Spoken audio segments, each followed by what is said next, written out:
اعوذ باللہ من الشیطان الرجیم بسم اللہ الرحمن الرحیم اللہم وفقنا لما تحب وترضى واجعل عاقبۃ امورنا خیرا ولا تکلنا الی انفسنا طرفۃ عین ابدا رب ادخلنی مدخل صدق واخرجنی مخرج صدق واجعل لی من لدنک سلطانا نصیرا۔ سورہ مبارکہ بقرہ آیات کریمہ۔ مثلہم کمثل الذی استوقد نارا فلما اضاءت ما حولہ ذہب اللہ بنورہم وترکہم فی ظلمات لا یبصرون صم بکم عمی فہم لا یرجعون۔ قرآن کریم نے منافق طبقہ ذکر فرمایا ہے کہ ہر عصر میں ہر نسل کا جو منافق انداز زندگی ہے منافقانہ،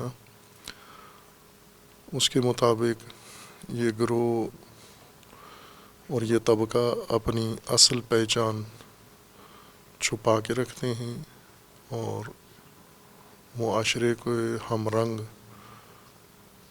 ہونے کا دعویٰ کرتے ہیں کہ ہم دوسروں کی طرح ہیں۔ جیسے مومن سماج میں اگر یہ موجود ہیں تو اپنے آپ کو مومن ظاہر کرتے ہیں، لیکن مومن ہوتے نہیں ہیں۔ مومن نہ ہونے سے مراد یعنی ان کی زندگی میں جو اصول ہیں، معیارات ہیں، جو حقائق ہیں، وہ مومنین کے نہیں ہیں، ایمان کی بنیاد پر نہیں ہیں۔ ان کی زندگی ان اصولوں پہ بسر نہیں ہوتی۔ بظاہر طور طریقہ، رہن سہن، اپنا چال ڈھال مومنوں والی بناتے ہیں، لیکن بنیادیں زندگی کی، اصول زندگی کے، معیارات زندگی کے، وہ حقائق جن کے اوپر زندگی کا نظام قائم ہوتا ہے، وہ ان کے مختلف ہوتے ہیں۔ اور اس طرح مومن معاشرے میں اپنے آپ کو رکھ کے دھوکہ دیتے ہیں مومنین کو، اور در پردہ مومن معاشرے کے سماج دشمن ہوتے ہیں۔ یعنی کچھ لوگ ہیں جو کھلے دشمن ہیں معاشرے کے، مومن سماج کے، کچھ مومنین ہیں اور یہ بیچ میں ہیں، دشمن ہیں، مخالفین ہیں، لیکن اپنے آپ کو چھپا کے رکھتے ہیں، اپنی پہچان چھپا کے رکھتے ہیں، پنہان رکھتے ہیں۔ اب یہ قرآن کے فرضی معاشرے کی بات ہو رہی ہے، ورنہ موجودہ صورتحال میں بالعموم ایسے ہے کہ لوگ ایمان کا دعویٰ کرتے ہیں لیکن حقائق ایمانی کے مطابق زندگی نہیں گزارتے۔ اب یہاں نہیں کہہ سکتے ہم کہ مومنین ہم ان کو کہیں جو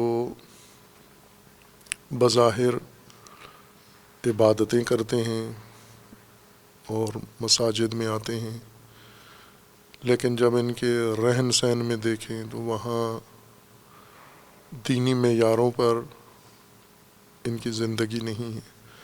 ان کا کام کاروبار دیکھیں، وہ دینی معیاروں پر نہیں ہے۔ ان کے تعلقات دیکھیں، روابط دیکھیں، وہ دینی الہی معیاروں پر نہیں ہیں۔ ان کی سیاست دیکھیں، وہ دینی معیاروں پر نہیں ہے۔ یہی طبقہ قرآن کی مراد ہے جو حقیقتاً عملی طور پر ایمان نہیں اپناتے، کیونکہ ایمان سے مراد اعتماد کرنا اور اپنی زندگی میں ان حقائق کو لانا، ان کے اوپر اپنی زندگی کو منحصر قرار دینا۔ ہم اس کی مثال اگر بیان کرنا چاہیں تو انسان کی زندگی اس گاڑی کی طرح ہے، ریل گاڑی کی طرح ہے، جس کے نیچے ایک ریل بچھی ہوئی ہے، ایک ریل پٹڑی بچھی ہوئی ہے، اور اس نے اس کے اوپر چلنا ہے۔ اب یہ ریل گاڑی جو پٹڑی کے اوپر ہے، پٹڑی اس کی کسی اور طرف جا رہی ہے، اس نے ریل کے اوپر، ڈبے کے اوپر لکھوایا ہوا ہے کسی شہر کا نام، جھنڈا اس کا لگایا ہوا ہے، لکھائی اس کی کروائی ہوئی ہے، لیکن پٹڑی وہاں جا نہیں رہی ہے جہاں اس کا عنوان لکھا ہوا ہے۔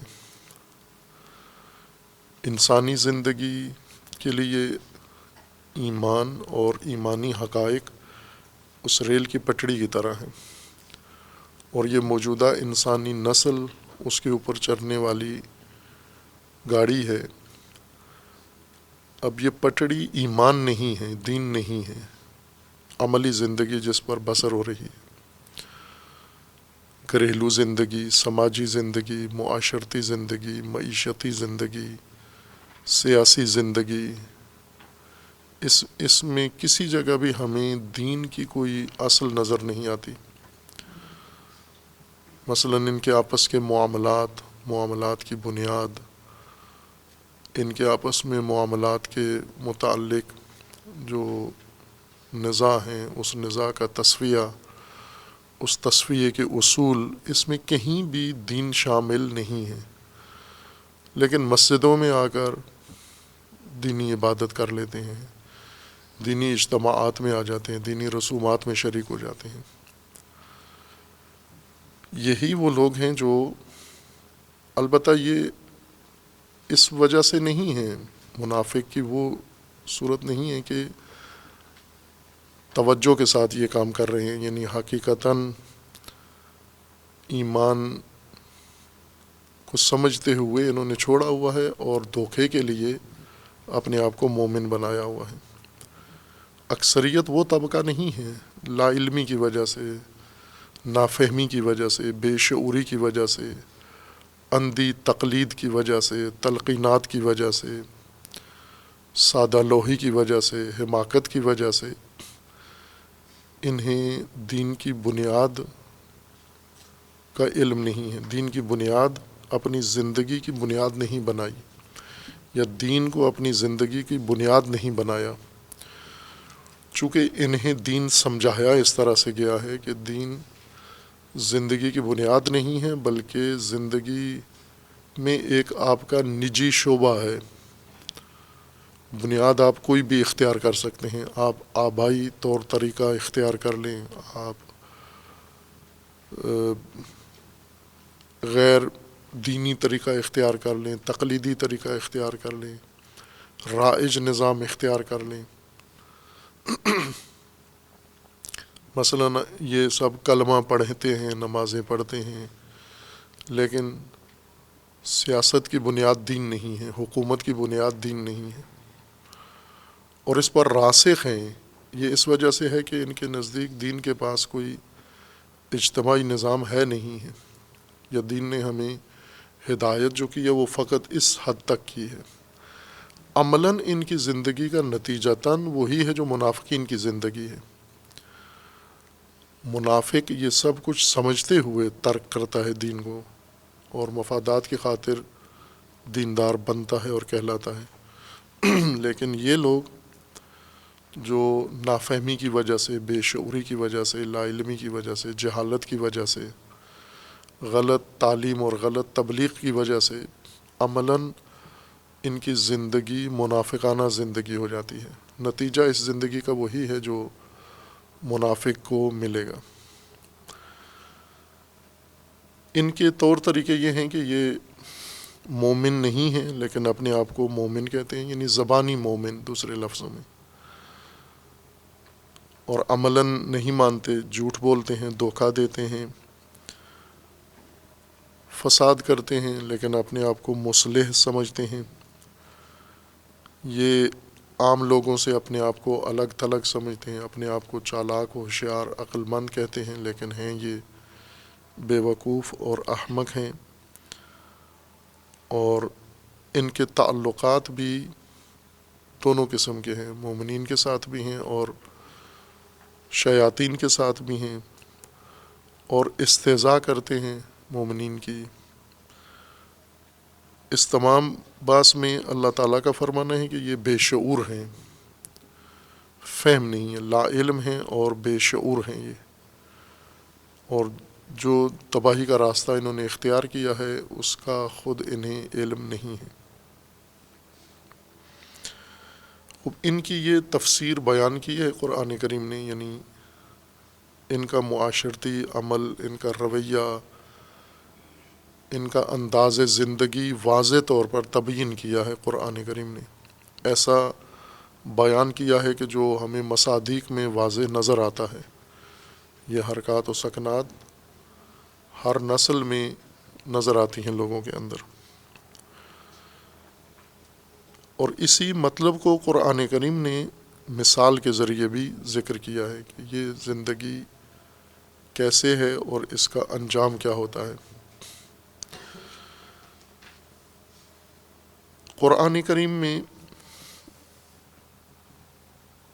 جو طریقہ ہے قرآن کو سمجھنے کا روش ہے کہ قرآن کے بارے میں، قرآن کی حقیقت کے بارے میں پہلے انسان جانے کہ میں کس منشور کے سامنے موجود ہوں، کس کے محضر میں حاضر ہوں میں۔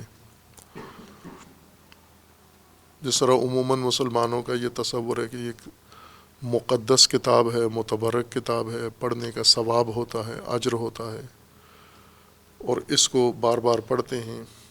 اس ذہنیت سے اگر انسان قرآن پڑھتا رہے ساری عمر، وہ جو متوقع ثواب ہے وہ ملے گا اس کو، لیکن ہدایت ہرگز اس کے پلے نہیں پڑے گی۔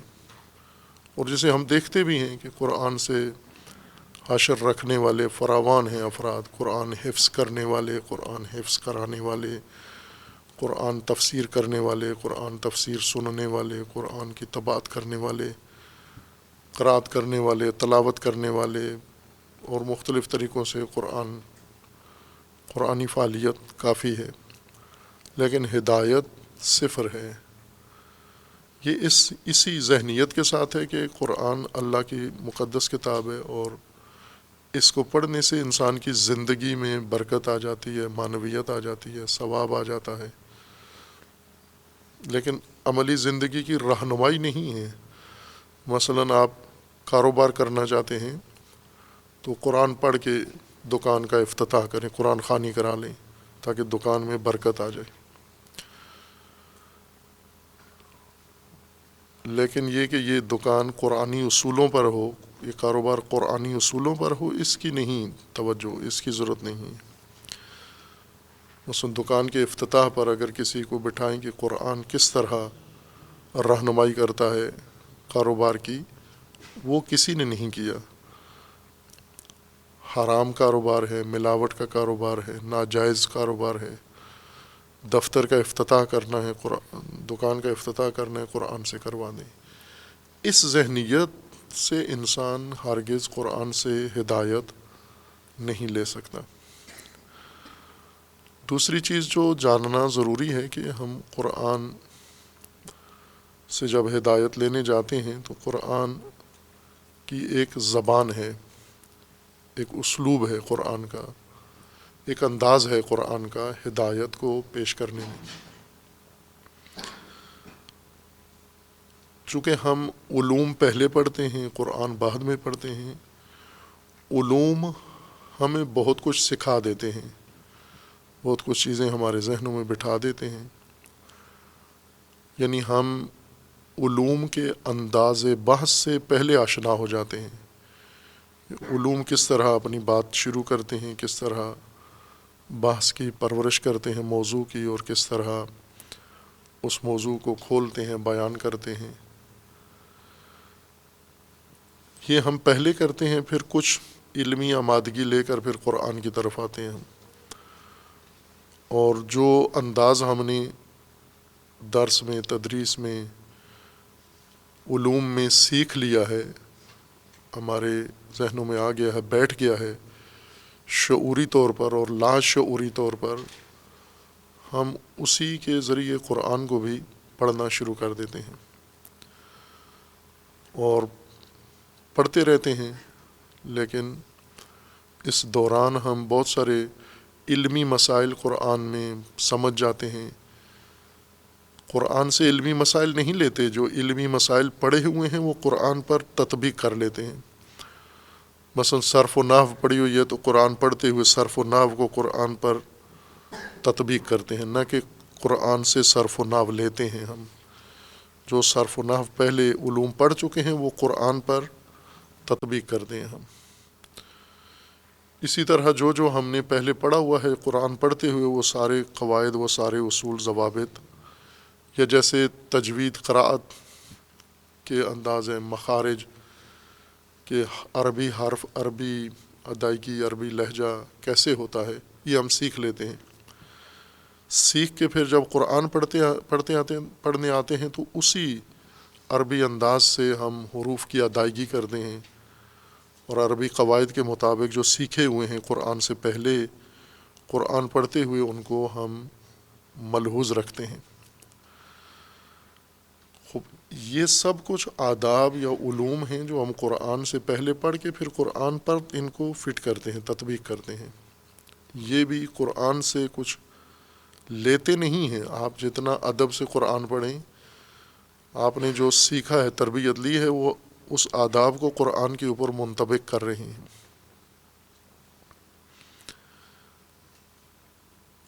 لیکن قرآن سے آپ مثلا مخارج کے ساتھ جب قرآن پڑھتے ہیں تو قرآن سے کیا ہمیں مل رہا ہے، وہ ضرورت بھی نہیں سمجھتے ہم، اور یہ علم ہمیں وہ طریقہ بھی نہیں بتاتا۔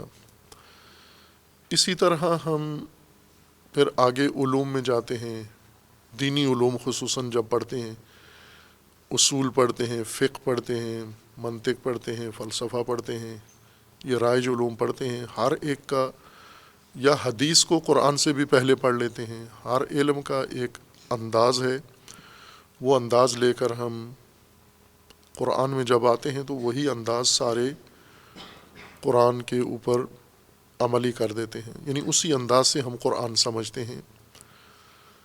اس اثناء میں بیچ میں توجہ نہیں آتی کہ ہم ایک کتاب ہدایت میں مصروف ہیں، اور مہارت اور تجربہ ہمارا کتاب علمی کا ہے۔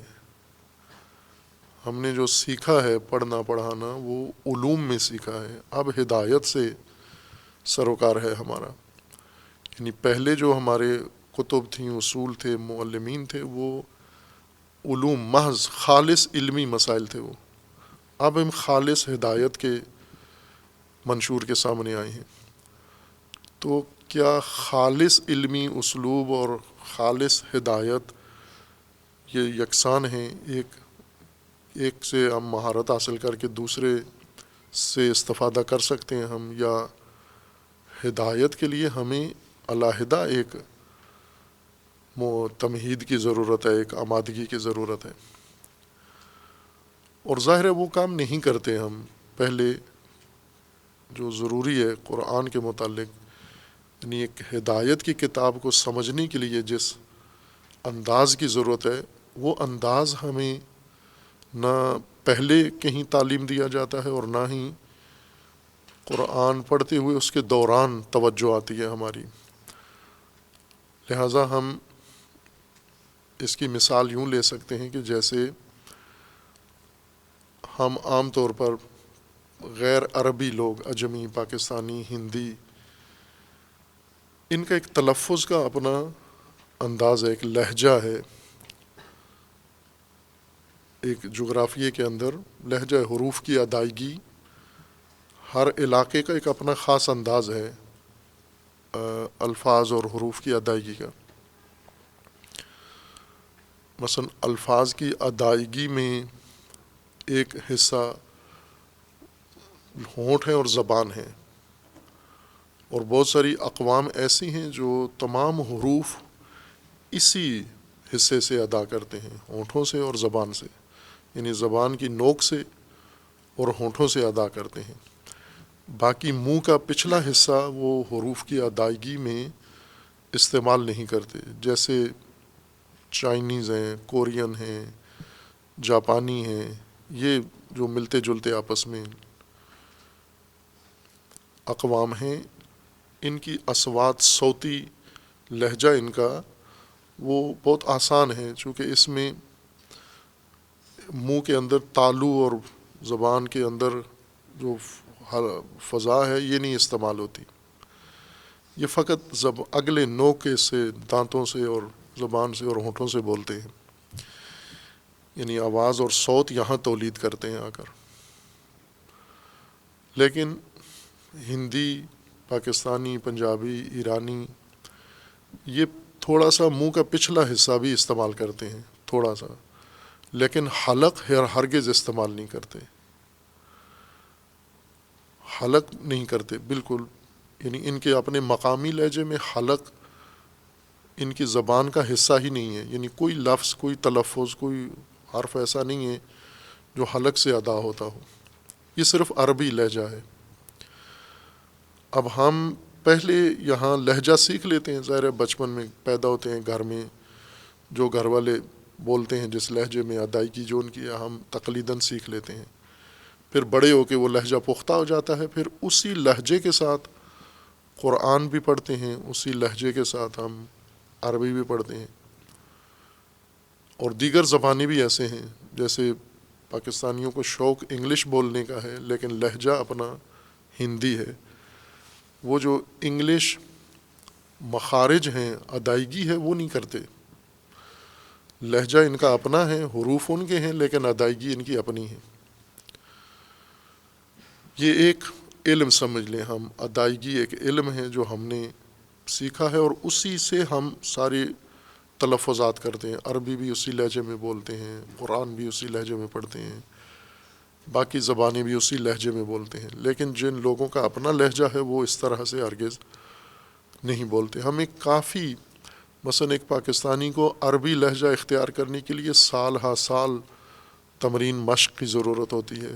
پہلے وہ مثلا عربوں کو نہیں سکھایا جاتا کہ کون سا حرف کہاں سے ادا ہوتا ہے، نقشے بنا کے دانتوں کے نام اور ہونٹ اور پچھلا حصہ، اور وہ پیدائشی طور پر سارے الفاظ انہی جگہوں سے ادا کرتے ہیں جو ہمیں قاری پڑھاتے ہیں، ہمیں وہ ساری چیزیں سکھانا پڑتی ہیں، چونکہ ہم اور لہجے بولنے والی قوم ہیں، وہ اور لہجے کے الفاظ ہیں، یعنی ایک اس مقامی انداز بیان سے ہٹ کر ایک اجنبی زبان بولنا پڑتی ہے ہمیں، یا اسے اپنے لہجے میں ڈھال لیتے ہیں یا پھر بہت محنت کر کے اس کا لہجہ سیکھنا پڑتا ہے ہمیں، اور جو اس کا لہجہ سیکھ لیتے ہیں وہ اسے عربوں کی طرح پڑھتے ہیں، جو نہیں سیکھتے وہ اسے عجمی تلفظ کے ساتھ پڑھتے ہیں، عام جیسے اردو بولتے ہیں، پنجابی بولتے ہیں، اسی لہجے میں عربی بھی تلفظ کرتے ہیں ہم۔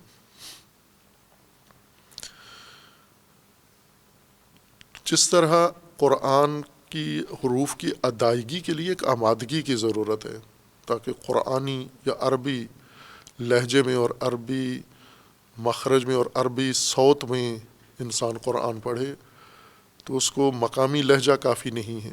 ایسا ہی علوم نے جو ہماری علمی قابلیت بنائی ہے وہ علوم کے لیے ہے، یہ انداز علوم کے سمجھنے کے لیے ہے، ہدایت کے لیے نہیں ہے، لیکن ہم اسے کافی سمجھتے ہیں، جس طرح اپنے مقامی لہجے کو عربی اور قرآن پڑھنے کے لیے کافی سمجھتے ہیں، اسی طرح علوم کے جو آمادگی ہماری بنائی ہے قابلیت، اس قابلیت کو ہم ہدایت سمجھنے کے لیے کافی سمجھتے ہیں، اور پھر اسی کے ساتھ آگے جاتے ہیں، جہاں ہدایت کو نتیجہ اس کا یہ ہوتا ہے کہ ہم بحث کے دوران ہدایت کو علم میں تبدیل کر دیتے ہیں۔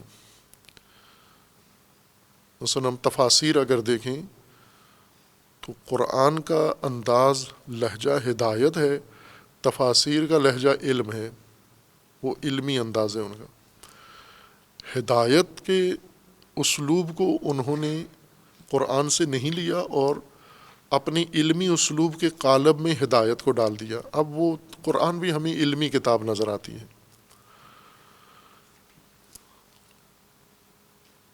جبکہ ہمیں ہدایت کی کتاب کے لیے ہدایت کے اسلوب کو جاننا ضروری ہے کہ ہدایت ہے کیا چیز فی نفس سے. یہ کتاب ہدایت ہے. ذالک الکتاب لا ریب فیہ ھدی للمتقین، یہ ہدایت کی کتاب ہے. یہ تو اس کو ہم سب سے پہلے علیحدہ کریں، ہدایت کو ہدن کو علیحدہ کریں باقی مشابہ امور سے، یعنی علم سے ہدایت کو جدا کریں ہم، اور باقی فنون سے ہم ہدایت کو علیحدہ کریں.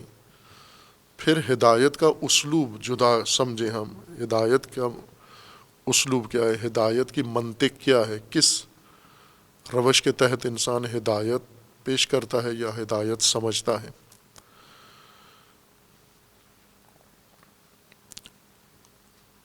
قرآن نے چونکہ عربی اختیار کی ہے زبان، اور عربی بھی لوگوں کی عام بول چال کی زبان، علیحدہ سے عربی آسمان سے نہیں اتری.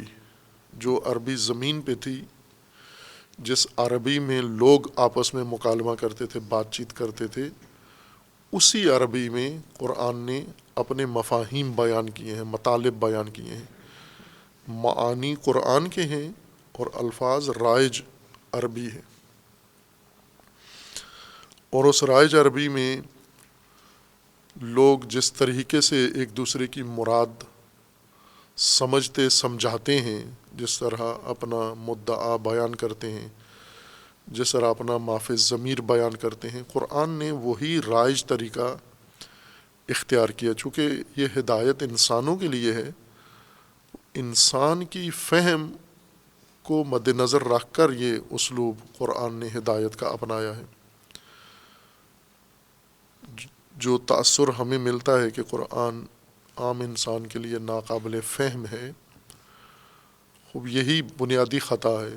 یہی ایک گمراہی یہاں سے شروع ہو جاتی ہے کہ قرآن انسان کی فہم سے بالا تر ہے.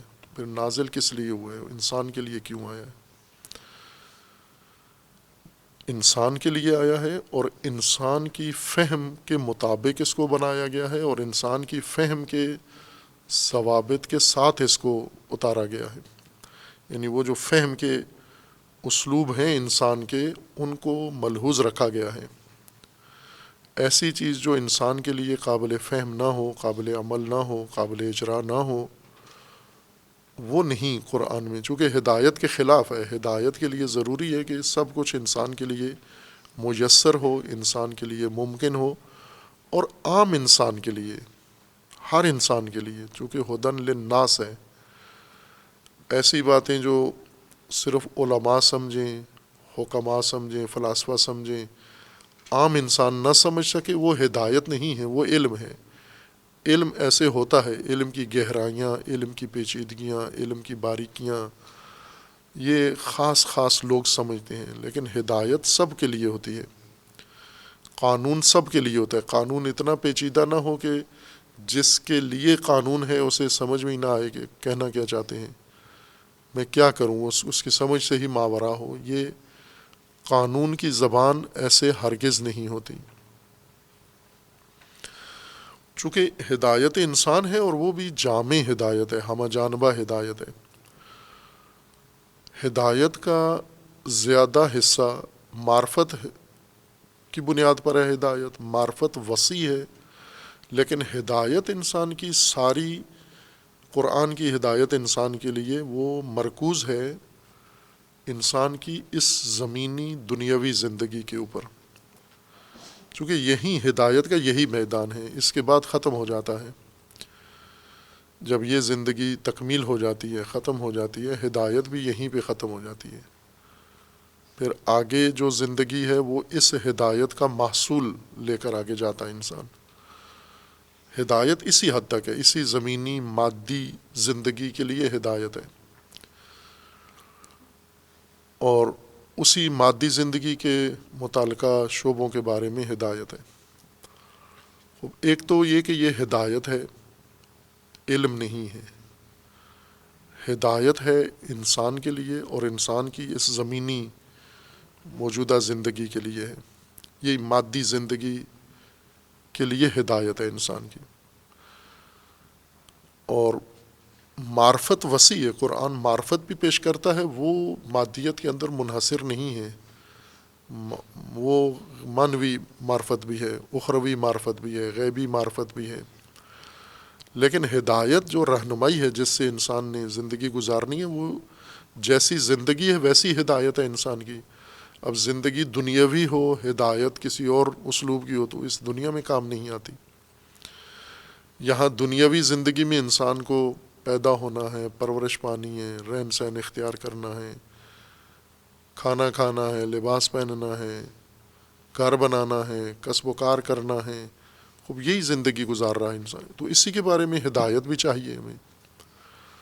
جیسے ایک گاڑی اگر زمین پہ چلتی ہے، روڈ پہ چلتی ہے، وہ پہیے لگے ہوئے ہیں اس کے اور بنی ہی روڈ کے چلنے کے لیے ہے، اس کو رہنمائی کریں اڑنے کے لیے کہ یہ گاڑی اڑے کیسے.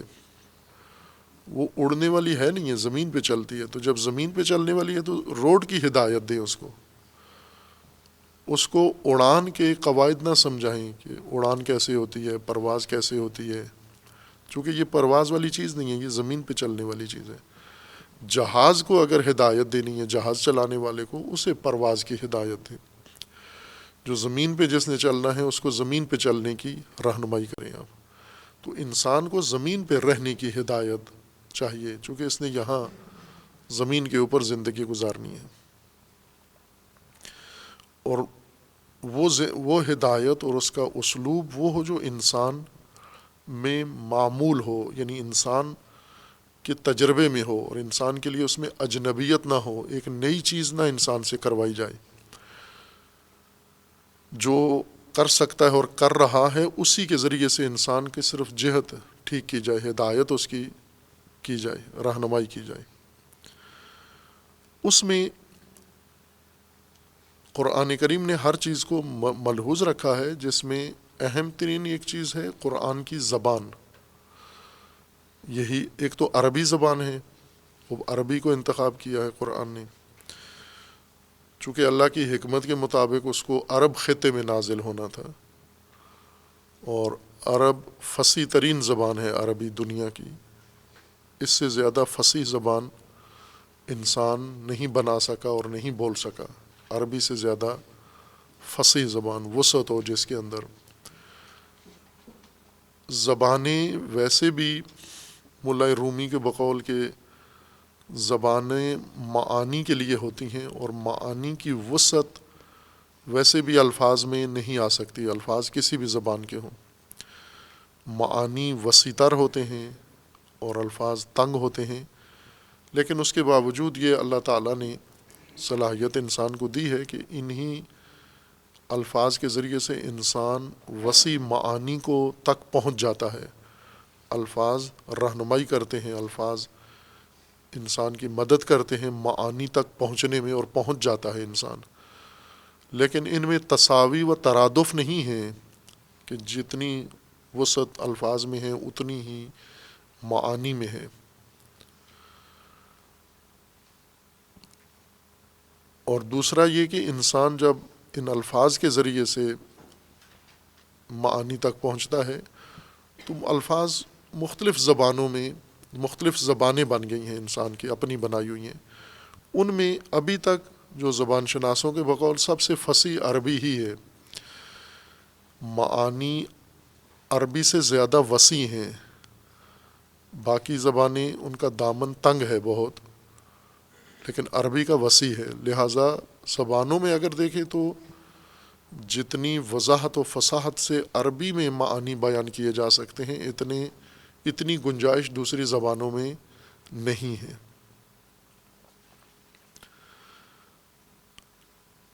اب ایک تو عربی ہونے کا یہ حکمت ہے کہ رائج زبانوں میں سب سے افصاح و اوسع ہے یہ.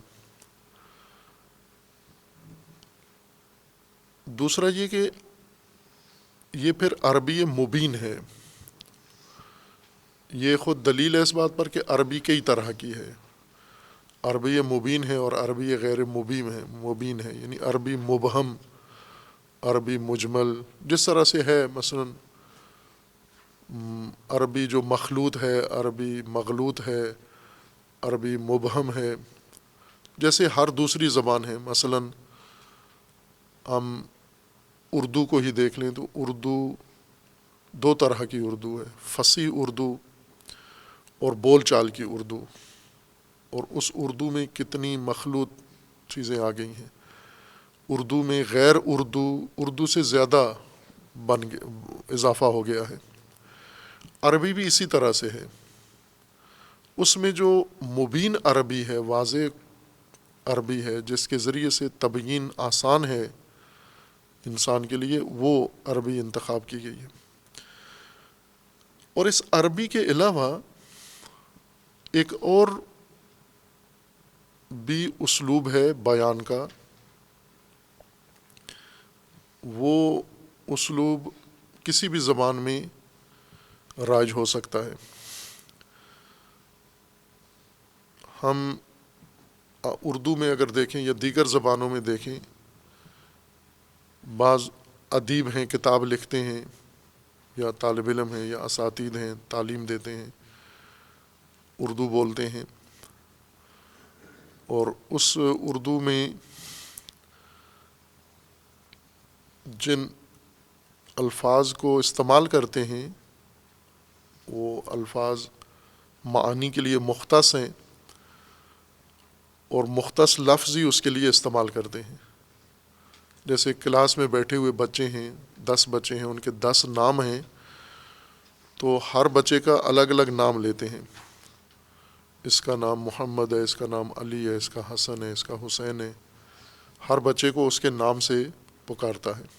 یہ ایک طریقہ ہے، یہ بھی اردو ہے۔ ایک طریقہ یہ ہے کہ اس نے بچوں کے لیے رمز، کوڈ بنائے ہوئے ہیں، جیسا کلاسوں کے اندر رائج نظام ہے، حاضری لیتے ہیں صبح۔ ایک طریقہ یہ ہے کہ نام لیتے ہیں بچوں کے، کہ فلاں بچہ، فلاں بچہ، فلاں بچہ۔ ایک یہ ہے کہ ان کے رول نمبر ہیں، کلاس نمبر ہیں، کوڈ نمبر ہے، اور حاضری اس کوڈ سے لگائی جاتی ہے۔ اب یہ نام بھی اسی بچے کا ہے، یہ کوڈ بھی اسی بچے کے لیے ہے، لیکن یہ 2 زبانیں ہیں۔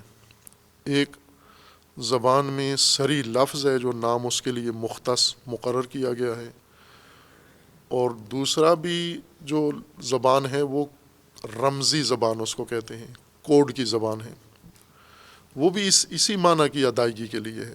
مثلا جس بچے کا نام محمد ہے، اس کا رول نمبر 10 ہے مثلا، تو اگر ہم کہیں محمد تو بھی وہی مراد ہے، اگر ہم کہیں رول نمبر 10 تو وہی مراد ہے، یا کوڈ نمبر 10 جب ہم کہتے ہیں تو وہی بچہ مراد ہوتا ہے۔ فرق یہ ہے کہ ایک میں آپ نے اس صریح زبان سے اس بچے کو پکارا ہے، اور ایک میں آپ نے رمزی زبان سے اسی بچے کو پکارا ہے۔ یعنی ایک میں آپ نے محمد کہا ہے اور ایک میں آپ نے نمبر 10 کہا ہے۔ تو یہ گنتی ہے، 10 نمبر کسی کا نام نہیں ہے، لیکن یہ رمز ہے یہاں پر اسی بچے کے لیے، اور ہم سمجھ جاتے ہیں یہ رائج زبان ہے۔ ہم بازار میں جاتے ہیں، چیزوں کے نام لے کے بھی ہم چیزیں خریدتے ہیں، اور ان کے نمبر بھی دے کر کہ یہ فلاں نمبر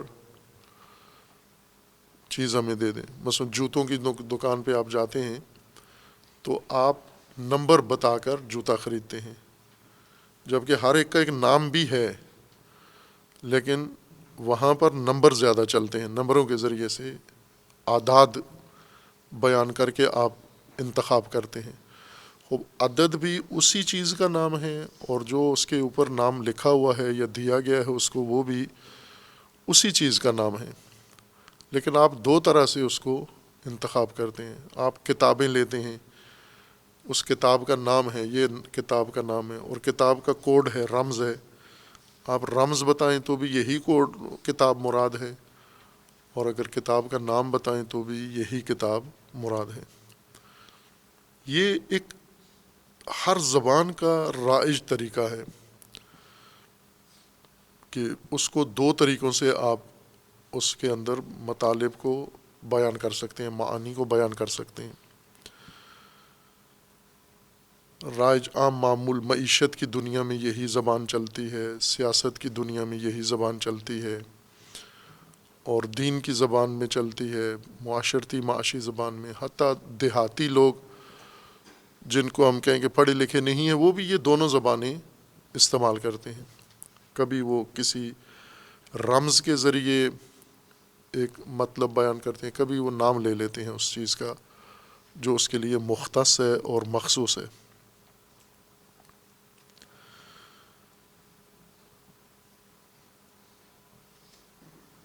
ہمیں اگر یہ پتہ ہو کہ یہ لوگ جو باتیں کرتے ہیں اس میں یہ رمزی زبان بھی استعمال کرتے ہیں، اور ہم اس کو اسی طرح سے سمجھتے ہیں کہ یہ رمزی زبان اس نے استعمال کی اور مراد یہی ہے.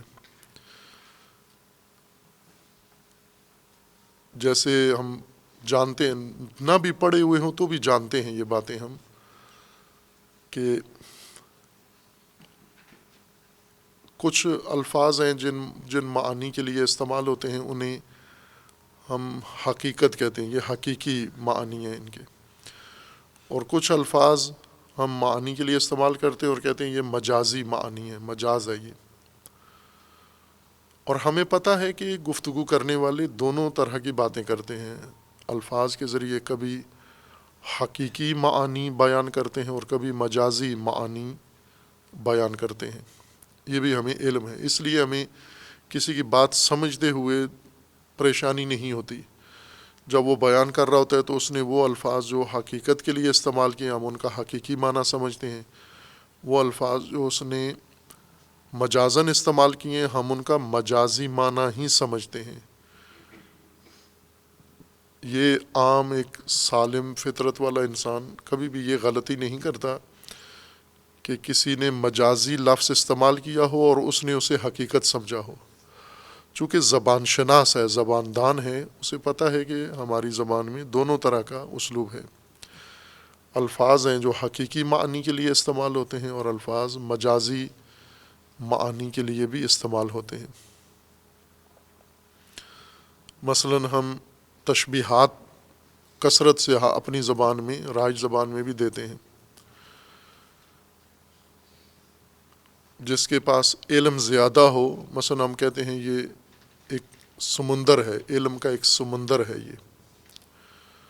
خوب جب کسی شخص کو کہا جائے یہ علم کا سمندر ہے تو اس سے کوئی بھی پانی نہیں سمجھتا، اوقیانوس نہیں سمجھتا، اوشین نہیں سمجھتا، اور کشتی کا بندوبست نہیں کرتا، اس سمندر میں آ کر ساحل کی تلاش میں نہیں ہوتا، یا سیپیاں نہیں ڈھونڈ رہا ہوتا، یا اس میں نہانے کے لیے کپڑے نہیں اتارتا. جب کہا جائے کہ یہ علم کا سمندر ہے تو وہاں کوئی بھی یہ حرکت احمقانہ نہیں کرتا، چونکہ ان سب کو پتہ ہے کہ یہ تشبیہ دی جا رہی ہے اس کو، کہ سمندر میں پانی زیادہ ہوتا ہے، بے حد ہوتا ہے، بے کنارہ پانی. اس کا علم تشبیہ دیا جا رہا ہے کہ اس کے پاس اتنا زیادہ علم ہے. یہ سب سمجھتے ہیں، پڑھے لکھے ہوں یا نہ.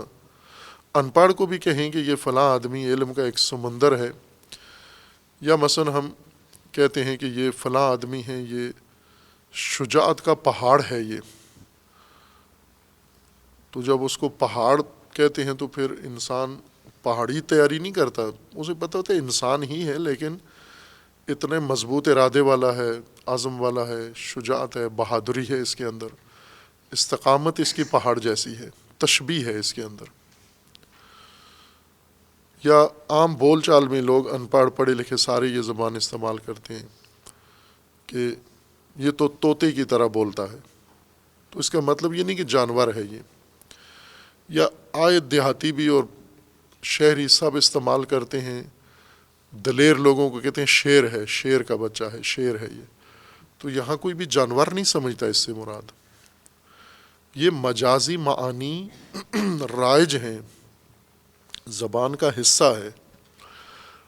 اگر لغت کی ڈکشنری کی مدد سے ساری باتیں سمجھی جائیں تو بہت غلط فہمی ہوگی.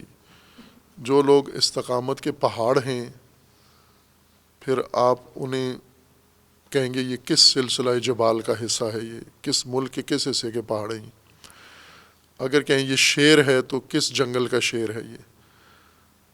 یہ ایک احمقانہ عمل ہو جائے گا کہ اگر انسان ڈکشنری دیکھ دیکھ کے ان مجازی معانی کو اور ان کے حقیقی معنی پر اس کو سمجھے، اور بات سمجھ میں بھی نہیں آتی کہ پہاڑ گھر کے اندر، کمرے کے اندر کیسے آ گیا ہے، سمندر مدرسے میں کیسے آ گیا ہے، شیر دسترخوان پہ کیسے بیٹھا ہوا ہے، یہ الجھ جاتا ہے انسان۔ اور یہ ایک عام فہم ایک چیز ہے، ہر زبان کا حصہ ہے، عربی میں بھی اور غیر عربی میں بھی اسلوب زبان ایک جیسا ہوتا ہے۔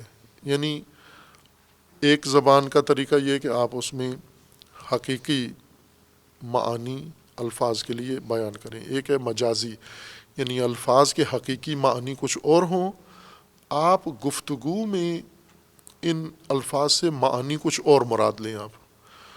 اور یہ اتنا عام طریقہ ہے کہ پڑھائی لکھائی کی ضرورت نہیں ہے، لوگ سمجھتے ہیں۔ جیسے دلیر آدمی کو شیر کہا جائے تو کوئی پوچھ کے نہیں آتا، اس کو آکسفورڈ نہیں جانا پڑتا، وہی اپنے گاؤں میں ہی سمجھ جاتا ہے کہ دلیر آدمی مراد ہے اس سے۔ یا بزدل آدمی ہو تو اس کو مثال دیں کسی جانور کے ساتھ کہ یہ بہت ڈرپوک آدمی ہے، تو وہ بھی سمجھ جاتا ہے کسی انسان کے بارے میں بات ہو رہی ہے۔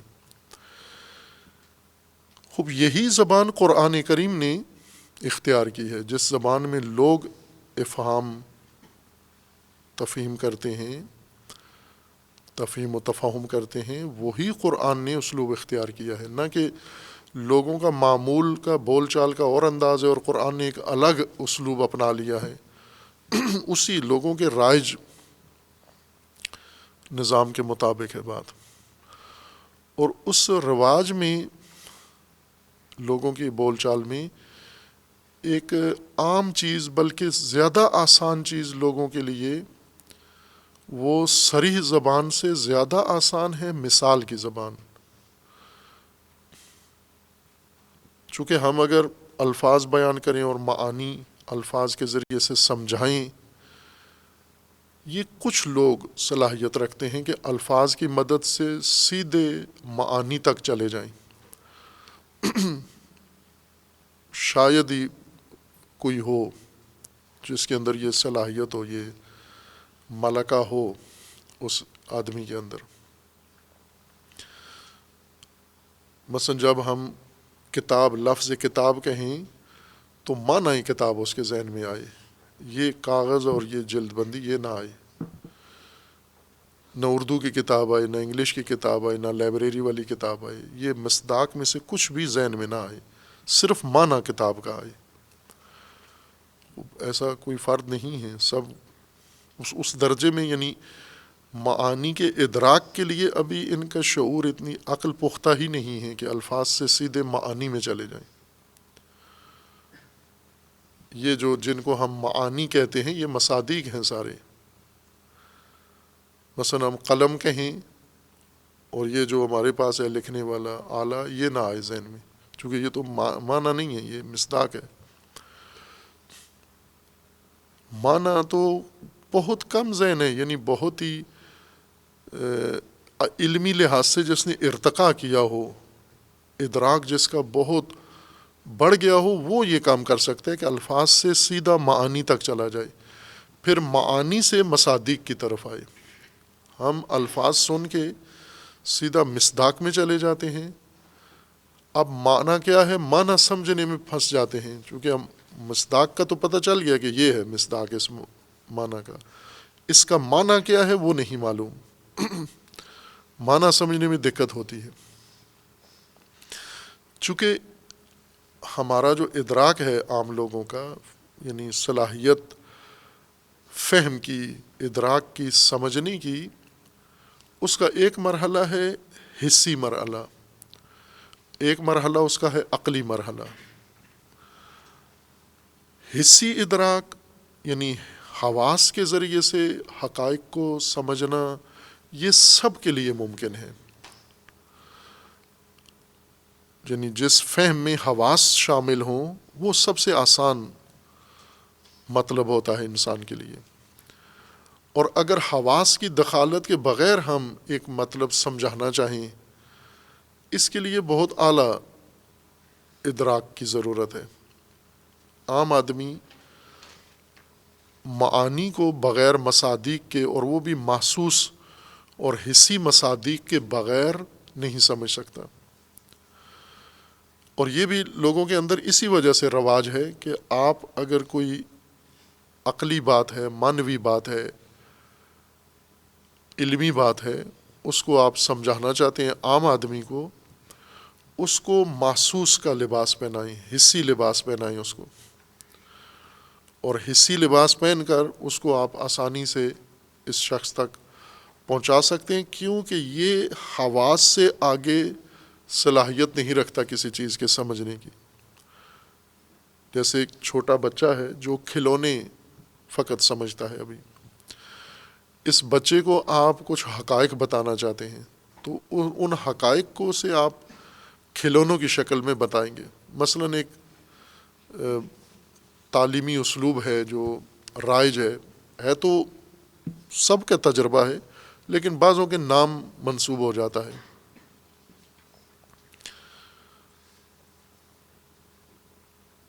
چھوٹے بچوں کو پڑھانے کا طریقہ ایک ہے رٹا، چھوٹے بچوں کو لے کے قرآن یا کوئی چیز بھی بٹھا دے ان کو اور ان کو رٹانا شروع کر دے طوطے کی طرح، ایک یہ طریقہ ہے۔ ایک طریقہ جو اسکولوں میں رائج ہے، مدرسوں میں، اور ایک خاتون کے نام سے معروف ہے وہ نظام تربیتی، وہ یہ کہ آپ اشیاء کے ذریعے سے سب سکھائیں، الفاظ کے ذریعے سے بچوں کو نہ سکھائیں۔ یعنی جو حقیقت بھی آپ بچوں کو سکھانا چاہتے ہیں کھلونوں کے ذریعے، شکلوں کے ذریعے سے سکھائیں۔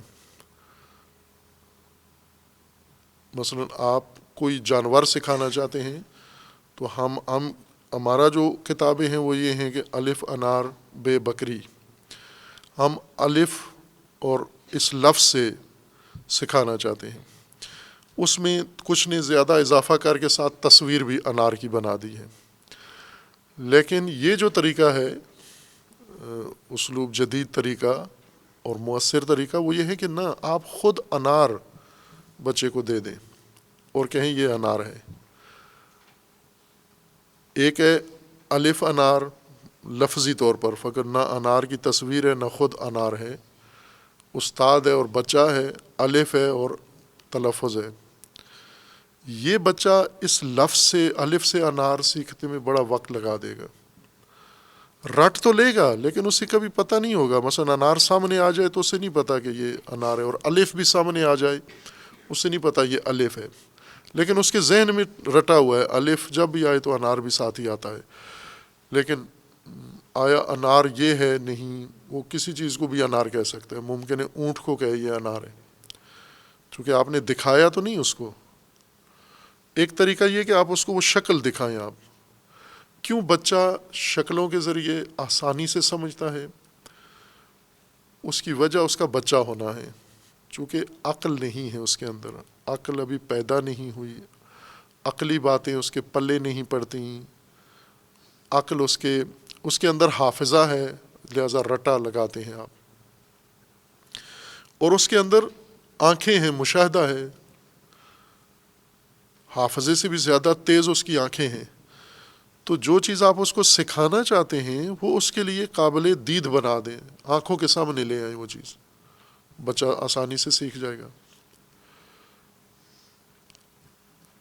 یہ ایک طریقہ ہے کہ آپ بچے کی سطح پہ جب تعلیم دینا چاہتے ہیں تو اس کو رٹا بھی نہ لگوائیں اور اس کو فالتو مشقت بھی نہ دیں۔ اس کو جو حقائق ہیں مجسم، وہ ان اجسام سے اس کے سامنے یہ ساری چیزیں رکھ دیں اور ساتھ ساتھ اس کو بتاتے جائیں یہ کیا ہے، وہ اس کے دل میں بیٹھ جائیں گی اور پوری چیز سمجھ جائے گا وہ۔ انسان جو بچے نہیں ہیں جیسے ہم ہیں، شعور کے لحاظ سے، ادراک کے لحاظ سے بچپن میں ہی ہیں، چونکہ بچے کے بھی صرف حواس کام کرتے ہیں، یعنی آنکھیں، کان، ناک، زبان، جلد، یہ چیزیں ہیں بچے کے اندر۔ یعنی بچے کو ٹھنڈ لگتی ہے آپ کو بھی لگتی ہے، اس کو گرمی لگتی ہے آپ کو بھی لگتی ہے۔ بچے کو ٹھنڈا پانی دیں، پتہ چل جاتا ہے ٹھنڈا ہے، چونکہ چکھا ہے اس نے، آپ کو بھی چکھ کے پتہ چلتا ہے یہ ٹھنڈا پانی ہے۔ اسی طرح بچے کو خوشبو سنگھائیں، کہہ دیتا ہے خوشبو ہے، آپ کو خوشبو سنگھائے آپ بھی سمجھ جاتے ہیں خوشبو ہے۔ بچے کے سامنے کوئی چیز جانور آئے وہ کہہ دیتا ہے جانور ہے، درخت دیکھتا ہے کہتا ہے درخت ہے، ہم بھی ایسے ہی ہیں۔ اب آنکھیں بند کر لیں، کان بھی بند کر لیں، اور پھر کسی چیز کو سمجھنے کی کوشش کریں۔ یہ نہ بچے کے لیے ممکن ہوتا ہے نہ ہمارے لیے، یعنی ہم ادراکی طور پر بچے ہی ہیں، قد بڑھ گئے ہیں، لیکن قد کے ساتھ ہمارا ادراک نہیں بڑھا۔ ادراک بڑھنے کا مطلب یہ تھا کہ حس کے ساتھ ساتھ اب عقل بھی آ جانی چاہیے تھی، کہ اب آنکھیں بند کر کے بھی انسان ادراک کر سکے۔ لیکن یہ اس بالغ انسان کے اندر ممکن ہے جس کا ادراک بلوغ تک پہنچ گیا ہو، جس کا جسم بالغ ہو گیا ہے اور ذہن بالغ نہیں ہے، عقل بالغ نہیں ہے، ادراک بالغ نہیں ہے۔ اس کے لیے ناممکن ہے کہ وہ مصادیق کے بغیر کسی چیز کو درک کر سکے۔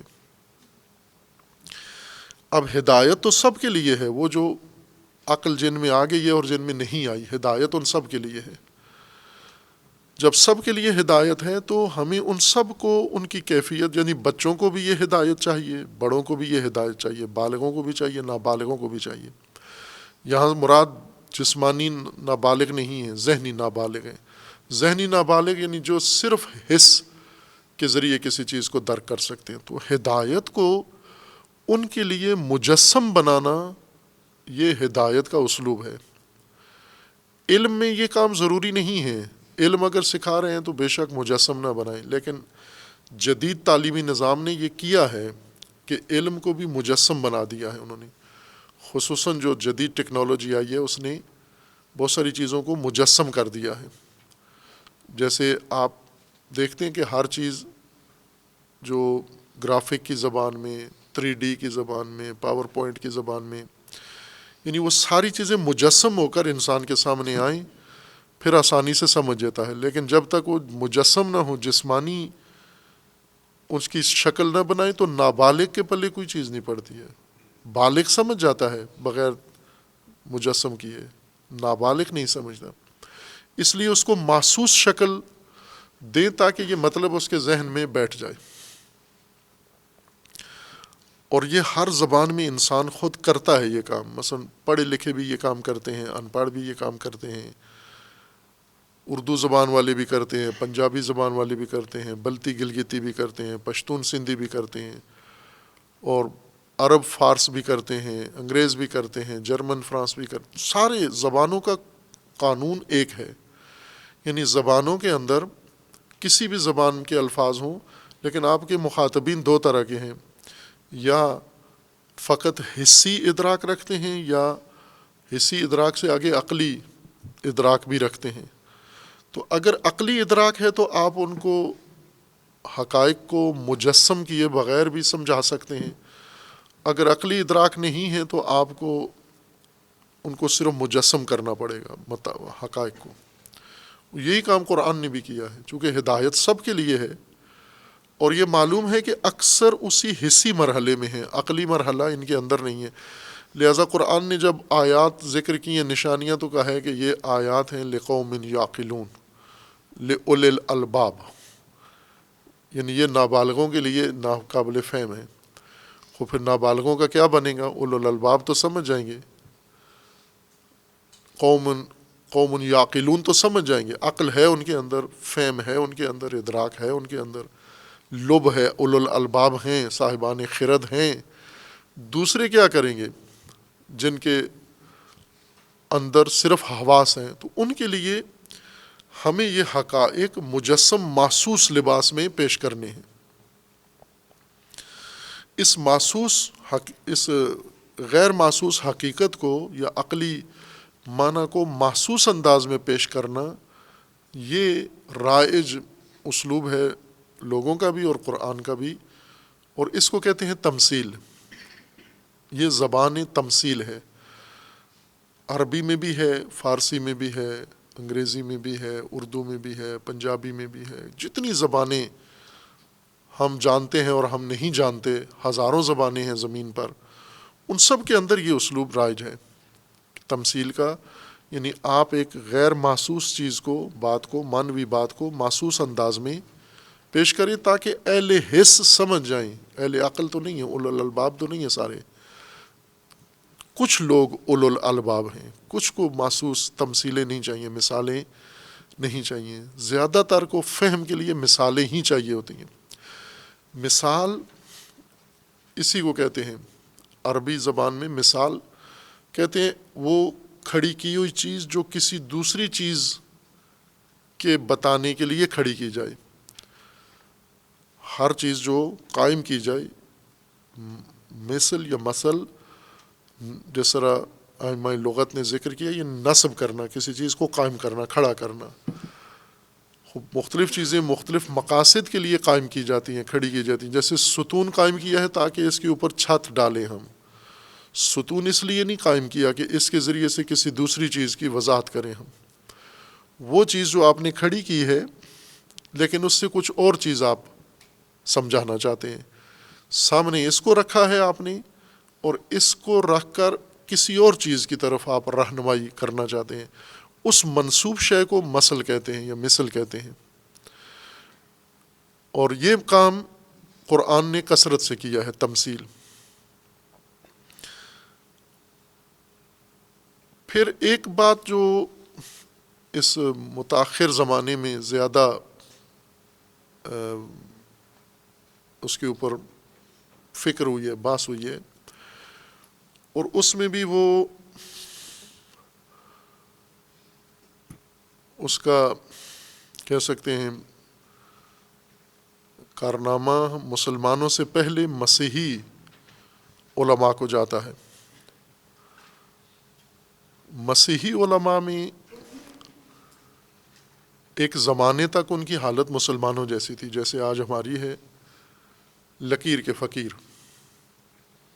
مسیحی علماء جو مذہب مسیحیت کے بڑے علماء تھے، مصدقہ علماء تھے، یہ کسی زمانے میں لکیر کے فقیر تھے. جو بات ان کو کہہ دیے راہبان نے اور فلاں، بس اس پہ آنکھیں بند کر کے سمجھ آئی ہے، نہیں آئی ہے، معقول ہے، نامعقول ہے، بس چونکہ پاپ نے کہہ دی ہے، بڑے پادری نے کہہ دی ہے، اس لیے یہ بات درست ہے، اس میں غور کرنا بھی گناہ ہے. جو آج مسلمانوں کی حالت ہے، یہ ان کی حالت تھی ایک زمانے میں. لیکن یہ طلسم ٹوٹا مسیحیوں کے اندر، اور ان کے بعض علماء نے انہیں بتایا کہ یہ غلط طریقہ ہے کہ ہم جو بات سنیں آنکھیں بند کر کے، وہ سمجھ میں آئے یا نہ سمجھ میں آئے، معقول ہو یا نامعقول ہو، ہر چیز کو ہم سر دھنتے جائیں، ہاں میں ہاں ملاتے جائیں. یہ غیر انسانی طریقہ ہے. اس لیے ان مسیحیوں میں یہ جرأت آئی، انہوں نے کہا ایسا نہیں ہے، ہمیں ہر چیز کا جائزہ لینا چاہیے، معیاروں پر، عقل پہ پرکھنا چاہیے، معیار پہ پرکھنا چاہیے. اس لیے یہ پہلا قدم انہوں نے اٹھایا، یہ استحقاق ان کا ہے. مسلمانوں نے ان سے قرض لیے، بعد میں قرض بھی نہ کہیں، چونکہ قرض تو نام پتہ ہوتا ہے کس سے لے رہے ہیں، نام لیے بغیر اگر لہیں تو چوری کہلا جاتے ہیں. چیز کسی اور کی ہو، استعمال کوئی اور کر رہا ہو. بعض بتا دیتے ہیں، بعض نہیں بتاتے. انہوں نے آ کر اپنی مقدس کتاب کے بارے میں، انجیل کے بارے میں یہ بات چھیڑی ہے کہ انجیل کی جو آیات ہیں یہ سب، اس کی زبان کیا ہے، ہمیں انجیل میں اللہ تعالیٰ کیا سمجھا رہا ہے. پہلے تو ہم یہ تشخیص دیں کہ اس کی زبان کیا ہے. آیا اس کی زبان جو کچھ الفاظ ہیں اور جو ان کے معانی ہیں وہی مراد ہیں، یا نہ یہ تمثیلی زبان ہے. تمثیلی زبان سے مراد یہ ہے کہ معانی کسی اور طرز کے ہیں، اور جن الفاظ کے ذریعے سے ہمیں یہ معانی سمجھائے جا رہے ہیں وہ الفاظ کسی اور مطالب کے لیے ہیں. یعنی جو الفاظ استعمال ہوئے ہیں جن معانی کے لیے، وہ معانی مراد نہیں ہیں جن کے لیے الفاظ مختص ہیں، بلکہ وہ معانی مراد ہیں جن پر یہ الفاظ صریح دلالت نہیں کرتے، یہ الفاظ ان معانی پر دلالت کرتے ہیں، یہ معانی ہمیں ان معانی تک پہنچاتے ہیں۔ خوب یہ بات انہوں نے چھیڑی اور اس کو اچھے طریقے سے پروان چڑھایا، اچھے طریقے سے اس کی وضاحت کی انہوں نے۔ پھر بہت متاخر زمانے میں ابھی یہ بات مسلمانوں میں منتقل ہوئی ہے، اور مسلمانوں میں بھی ہم کہہ سکتے ہیں کہ شیعہ مفکرین علماء کو سبقت حاصل ہے دوسروں پر ان مطالب میں، کہ انہوں نے لیے انہی سے ہیں، یعنی انہوں نے پہل انہوں نے کی ہے، لیکن لے کر انہوں نے سنجیدگی سے ان کے اوپر بحث کی ہے۔ اور اہل سنت میں ہیں کچھ مفکرین جو اس پہلو کی طرف متوجہ ہوئے ہیں، لیکن غالباً وہی ہیں جو لکیر کے فقیر ہیں۔ شیعہ میں بھی ایک بڑی اکثریت لکیر کے فقیر ہیں، لیکن کچھ علماء ایسے ہیں جنہوں نے اس طرف توجہ کی ہے، جیسے علامہ طباطبائی ہیں رحمۃ اللہ علیہ، اور ان کے بعد ان کے شاگردوں میں سے بھی ہیں، اور ان کے شاگردوں کے علاوہ بھی کچھ علماء دیگر ہیں، اور خصوصاً ابھی معاصر علماء میں کافی تعداد ہے ان کی، جو ان ابحاث کو قرآن فہمی کے لیے پڑھتے ہیں، پڑھاتے ہیں، کھولتے ہیں، وضاحت کرتے ہیں، اور اس کے مطابق قرآن کریم کی زبان کو پہلے ہم تشخیص دیں کہ آیا یہ زبان جو کچھ اس میں بیان ہوا ہے وہ سب حقیقت وہی مراد ہے جو کہا گیا ہے، یا نہ کہا کچھ گیا ہے مراد کچھ اور لیا گیا ہے۔ جیسے مثالیں دی ہیں کہ کہتے ہیں ہم شیر ہیں، مراد دلیر آدمی ہے، یعنی جو کہہ رہے ہیں وہ درندہ ہے، جانور کا نام ہے شیر، لیکن مراد انسان لیا ہے، مراد کچھ اور ہے، کہا کچھ ہے، مراد کچھ اور لیا ہے۔ تو یہ ایک رائج اسلوب ہے، آیا قرآن میں ایسے ہوا ہے یا نہیں ہوا۔ دوسرے لفظوں میں آیا قرآن کی زبان فقط ہم اس کو اس کے حقیقی معنی پر ہی تفسیر کریں گے، یا تمثیل بھی ہے قرآن کے اندر۔ بعض جگہ تو قرآن نے خود کہہ دیا ہے کہ یہ تمثیل ہے، یہ مثال ہے، جیسے آیا ماہ لباس میں مثلہم کمثل الذی استوقد نارا۔ خوب یہاں تو خود کہہ دیا ہے کہ اصل مراد منافق ہیں، منافقوں کی مثال یہ ہے، یہاں تو خود تمثیل آ گئی ہے۔ لیکن کچھ ایسی چیزیں ہیں قرآن کریم میں کہ جہاں مثال نہیں کہا گیا کہ یہ مثل ہے، لیکن ہے بات اسی طرح سے، یعنی یہاں مثال یہ دی گئی ہے کہ منافقوں کی مثال یہ ہے، اس آدمی جیسی ہے جو آگ جلاتا ہے، اور آگ جلتے ہی اس کے ارد گرد تھوڑی سی روشنی آ جاتی ہے، اور پھر وہ اس روشنی میں دیکھتا ہے، چلتا ہے، اور فوراً وہ آگ بجھ جاتی ہے، اللہ بجھا دیتا ہے، دوبارہ ظلمت چھا جاتی ہے۔ یہ مثال ہے، آگ، روشنی اور ظلمت۔ آگ جلتی ہے، تھوڑی دیر کے بعد بجھ جاتی ہے، پھر دوبارہ ظلمت چھا جاتی ہے۔ یہ مثال ہے۔ یہ کیا مثال ہے؟ یہ منافقوں کی مثال ہے، یہ تمثیل ہے۔ یہاں تو خود قرآن نے کہہ دیا یہ تمثیل ہے، لیکن کئی ایسے اور بھی آیات کریمہ ہیں جن میں یہ نہیں کہا گیا کہ یہ تمثیل ہے، لیکن بات ایسے ہی ہے، یعنی ظاہراً بات آگ کی ہو رہی ہے اور روشنی کی ہو رہی ہے، اور ظلمت و تاریکی اور اندھیرے کی بات ہو رہی ہے، لیکن مراد منافق ہیں۔ اس مثال سے منافق منافقت سمجھائی جا رہی ہے، منافق کے حالات، منافق کی کیفیت، منافق کی شخصیت، منافق کا طرز زندگی سمجھایا جا رہا ہے۔ یہاں تو کہہ دیا گیا ہے مثلہم کمثل الذی، لیکن کچھ آیات ایسی ہیں جن میں یہ نہیں کہا گیا کہ یہ مثال ہے، یہ کہے بغیر بات یہی کی گئی ہے، یعنی جو کہا گیا ہے وہ آگ ہے یا روشنی ہے، لیکن مراد کوئی طبقہ انسانی یا کوئی طرز زندگی یا کوئی انداز زندگی مراد لیا گیا ہے۔ اس کو کہتے ہیں یہ تمثیل کی زبان ہے، یعنی علامتی زبان ہے، محسوس زبان ہے۔ کیوں منافقت کی اتنی تشریح کی، اتنی آیات نازل کی ترتیب سے، پھر یہ مثال کیوں دینا پڑی؟ اس لیے کہ بچوں کے لیے ابھی بھی واضح نہیں ہوئی منافقت، انہیں ابھی بھی نہیں پتہ چلا، نابالغوں کو ابھی بھی پتہ نہیں چلا منافقت کیا ہوتی ہے۔ ان کے سامنے جب یہ مثال آئی، یہ مجسم ہو جائے گی بات محسوس شکل میں، پھر انہیں منافقت سمجھ میں آئی۔ اور یہ تمثیلی جو زبان ہے، چونکہ تمثیل جس طرح ہم پڑھتے ہیں علوم، اب وہ علوم آہستہ آہستہ متروک ہوتے جا رہے ہیں جدید دور کے اندر. علوم جو معانی و بیان میں تفصیل کے ساتھ باس ہے، چونکہ وہاں پر اسلوب بیان ہمیں ان علوم میں پڑھایا جاتا ہے، معانی، بیان، بدیع. پھر ان کے اندر جو صناعات ہیں دیگر، اس میں استعارہ و تمثیل اسلوب زبان کے طور پر باقاعدہ موجود ہیں، پڑھائے جاتے ہیں. تشبیہ، تمثیل، استعارہ، کہ یہ رائج طریقہ ہے اور فصیح ہے. معانی و بیان میں وہ علوم پڑھائے جاتے ہیں جو کلام کو زیبا، خوبصورت بناتے ہیں. صرف و نحو صرف کلام کا ڈھانچہ بتاتے ہیں ہمیں. صرف سے کلام کا ڈھانچہ بنتا ہے، نحو سے اس ڈھانچے کا قواعد ضوابط ہوتے ہیں، لیکن خوبصورتی صرف و نحو سے نہیں آتی. صرف پڑھ کے، نحو پڑھ کے آدمی خوبصورت جملے نہیں بنا سکتا. خوبصورت جملے، دل پذیر جملے، معانی بیان پڑھ کے انسان بیان کر سکتا ہے. وہاں کیا بتایا جاتا ہے کہ کلام کو کبھی آپ صریح بیان کریں، کبھی صریح بات نہ کریں. صریح بات کریں گے تو آپ خوبصورتی ختم ہو جائے گی. یہاں پر اس کو تمثیل سے، تشبیہ کے ساتھ بیان کریں، اس کے اندر حسن زیادہ آ جائے گا. یہ وہ علوم ہیں جو ان مسائل کو زیادہ کھول کے بیان کرتے ہیں. تمثیل ان کا موضوع ہے کہ تمثیل سے بات آسان بھی ہو جاتی ہے، بات قابل فہم بھی ہو جاتی ہے، بات ہر طبقے کے لیے ہو جاتی ہے. خصوصاً جو ادراک کے لحاظ سے کمزور طبقہ ہے، ان کی ہدایت کا مؤثر ذریعہ تمثیل ہی ہے.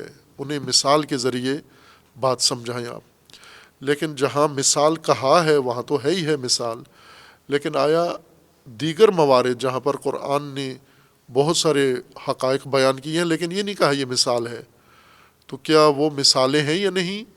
ان بزرگان کا کہنا ہے کہ وہ بھی تمثیل ہے. قرآن کی زبان تمثیلی ہے، یعنی اصل میں مقصود کچھ اور بیان کرنا تھا اور محسوس شکل میں بیان کیا. جیسے جنت و جہنم ہے، اس کی ایک مثال کہ وہاں نہیں مثال کہا گیا، وہاں بغیر مثل کی ہے کہ بیان کیا گیا، لیکن ہیں وہ سارے تمثیلی حقائق ہیں. یعنی محسوس دنیاوی شکلوں میں وہ چیزیں بیان کی گئی ہیں، مقصود اخروی معانی ہیں. مقصود ہدایت کا نظام ہے اور ہدایت کے نتائج ہیں، انسان کا عمل ہے اور اس کا انجام ہے، لیکن اس کو یہ دنیاوی تمثیلی زبان میں تفہیم کیا گیا ہے. خوب یہ وہ چیز ہے جسے ہمیں سمجھنے کی ضرورت ہے، اور یہ چیزیں سمجھ آتی ہیں رغبت سے. ٹھوسنے سے خرابی ہوتی ہے، اور شاید یہاں اس سے زیادہ آگے بات نہیں موضوع ہوگی، چونکہ آمادگی اس طرح نہیں ہے، وہ پہلے مقدمات طے نہیں کیے ہوئے، پڑے ہوئے نہیں ہیں. لہٰذا صرف اشارتاً یہ بات کی ہے کہ قرآن نے اب اپنا ایک نیا اسلوب یہاں شروع میں ہی متعارف کروا دیا ہے، اور وہ ہے زبان تمثیل. زبان تمثیل، اور اس کے ذریعے حقائق ہدایت انسان کے لیے، اور اس کے ذریعے سے مطالب جو قرآن نے انسان کو سمجھانے ہیں. ابھی منافقت کی مثال ہے، مثلہم کمثل الذی استوقد نارا فلما اضاءت ما حولہ ذہب اللہ بنورہم وترکہم فی ظلمات لا یبصرون. بعد میں بیان کریں گے. صلی اللہ علیہ وسلم.